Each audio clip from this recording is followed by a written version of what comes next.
tagal pa ng kasal eh. Oo. Alas 2 pa nagsimula. Dalawang oras at tayong kasal eh.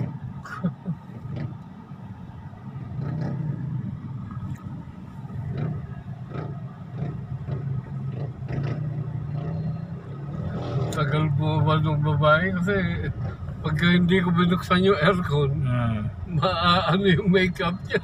Matutunaw. Matutunaw.